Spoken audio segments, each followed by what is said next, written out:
পুজো আর উৎসবে ফেরার উদ্যোগ শুরু করে দিল কলকাতা পুলিশ। কমিশনারের পদে বসেই পুজো সংক্রান্ত বিষয়ে বৈঠকে ডাক দিলেন মনোজ বর্মা।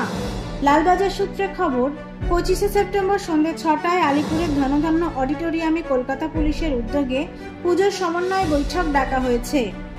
বৈঠকে যোগ দেওয়ার নির্দেশ গিয়েছে বাহিনীর সমস্ত ডিসি, এসি এবং ওসিদের কাছে। পুজোর আগে কলকাতা পুলিশের তরফে এই ধরনের সমন্বয় বৈঠক দস্তক। তবে আরজিকর কাণ্ডের আবহে এবার তা অত্যন্ত তাৎপর্যপূর্ণ। নবনিযুক্ত পুলিশ কমিশনারের নেতৃত্বে এই বৈঠকে কলকাতার বড় পুজো কমিটির প্রতিনিধিদের পাশাপাশি পুরসভা, দমকল, সিএসসি, দূষণ নিয়ন্ত্রণ পর্ষদের প্রতিনিধিদেরও উপস্থিত থাকতে বলা হয়েছে। মঙ্গলবার পুলিশ কমিশনার পদে দায়িত্ব নিয়েছেন মনোজ বর্মা। 9 আগস্ট আরজিকর হাসপাতালে চিকিৎসক পড়ুয়ার খুনের ঘটনায় এখনো উত্তাল রাজ্য। আন্দোলনকারী চিকিৎসকদের দাবি মেনে বিনীত গোয়েলকে অপসারণ করে কলকাতা পুলিশের কমিশনার পদে বর্ষীয়ান আইপিএস মনোজ বর্মাকে বসিয়েছেন নবান্ন।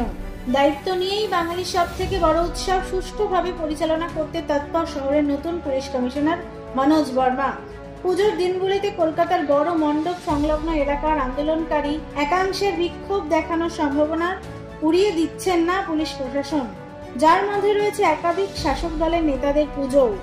সেই সব এলাকায় যাতে আইন শৃঙ্খলা পরিস্থিতি ঠিক রাখা যায়, সেই দিকেই এখন থেকেই নজর দিতে চলেছে কলকাতা পুলিশ। ফলে আরো সুষ্ঠুভাবে সমন্বয় বৈঠকের মাধ্যমে লালবাজার পুজোর প্রস্তুতি এক ধাপ সম্পন্ন করতে চাইছে নতুন police commissioner Manoj Verma. Bureau report, ক্যালকলিং টিভি, কলকাতা।